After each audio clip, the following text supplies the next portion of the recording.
Number one, sulat nyo po ito. Ang benefits po pag nag-participate po kayo, ito yun, no? Lagay mo kapatid yung participation. Magkakaroon po ng meaning at purpose ang life natin. Alam nyo, pinakamagandang buhay may meaning. Ang sarap kayong umatid yung...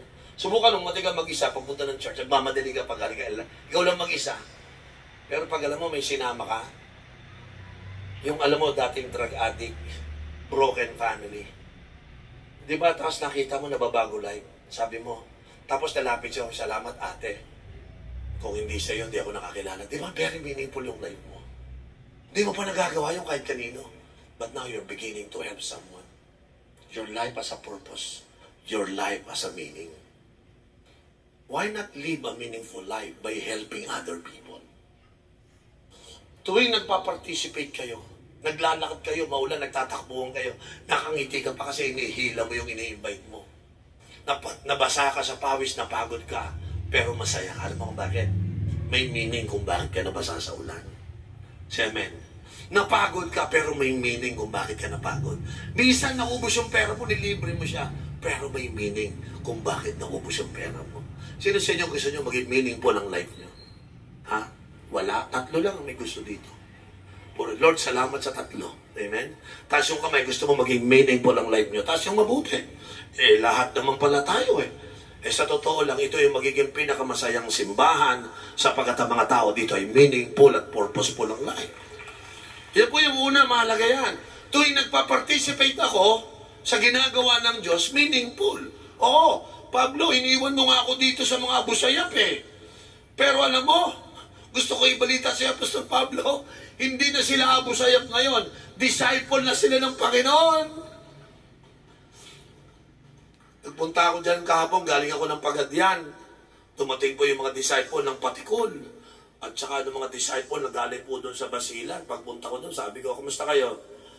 Bishop, purihin ng Diyos. Pinakita, ito dating Muslim. Ito rin. Makaabaya pa Pero Kuya Oriel, nakakilala na sa Panginoon niya. Muslim. Sabi ko, wow Lord. Sabi ko doon sa mga disciples, very significant ang life nyo. Very meaningful. Kasi hindi madaling makakilala ang mga Muslim kay Kristo. Pero, nangyari. Hindi ginamit ni Lord yung mga aral. Ang ginamit ni Lord, yung gustong mag-participate. Tinignan ko, walang pinag-aralan. Hindi nag-Bible school. Wala nga pinag-aralan Pero may ginawa para kay Lord. Tatalunin ng mga taong mahal ng Diyos ang mga may pinag-aralan at mayaman. Tatalunin ng Diyos sa saya yung mga maraming bahay, maraming kotse ba. Kasi alam nyo, mas masaya pag nagseserve kay Lord. May meaning ang buhay. May purpose ang buhay. Hallelujah. Amen. Come on, bakit ayaw mo ng meaningful life? Para sa akin, meaningful ang life ko kapag nakakakita ko ng mga taong dating wasak ang buhay na katulad ko. Na ngayon, hallelujah, na bago ang buhay, ginagamit ng Diyos. Yan, si Kuya Olan yung nandito. Ano kaya nararamdaman niya? Yung sinyera niya dating adik, ngayon bishop na. Ano kaya nararamdaman ni Olan? Ano ba nararamdaman mo, bro? Masaya ka ba, bro? Imagine mo, nasira niya lang ako, tambay lang ako, batang Quiapo. Sabi ko nga sila, kung sa salitang kanto, kung may gago sa FPU, kaming dalawa nauna siya nakakilala. So dalawa na, isa na lang ang gago sa FPU, ako na lang. Hindi niya ako inayaang manatiling mali Lahat ng kalokohan na lang namin. Pero siya, ngayon, matandaan na kami pareho, 60 anyos na ako. Alam mo siguro, tuwing nakikita ako ni Kuya Olan nyo, nakangitian. Hindi na sayang yung pagod ko, nasiran ko. Because yung naalagaan niyang katulad ko is now helping the world to be changed. Amen? Di ba significant yun? Kung meron mang isang meaningful na tao dito, si Kuya Olan nyo yan. Number 2, benefits po ng participation.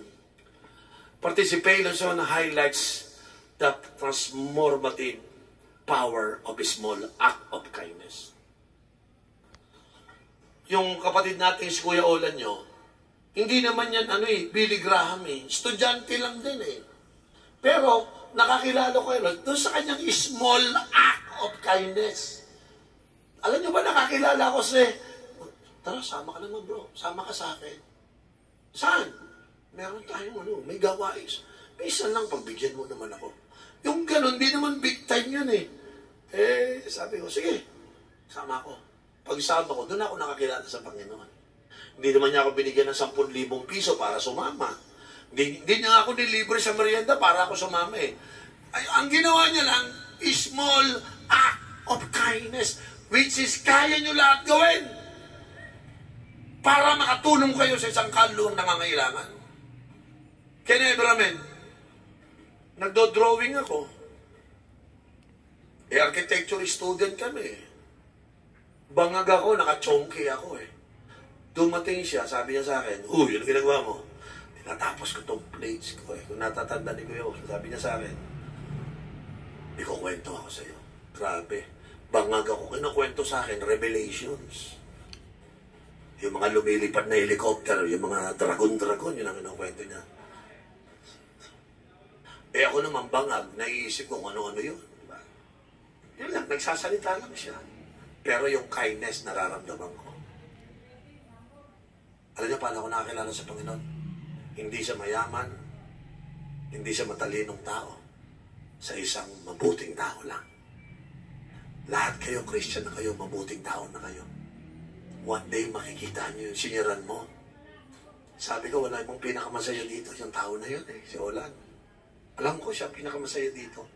Dahil yung ginawa niyang maliit na act of kindness, naging meaningful, transformative power po yun. You just never knew yung gagawin mong tulong sa isang tao. Matatransform yung life. Nag-participate ka kasi. Pag hindi ka nag-participate, wala kang makikitang transformative power ng small act of kindness. Hallelujah. Ano kaya gawin mo? Mag-participate ka. Konti na lang. Hi, hello, kumusta ka na? Sama ka. May October kasi may anibersaryo kami. Sama ka lang. Ako na bahala sa pamasahe mo. Panginoon, tulungan mo po kung wala naman talaga akong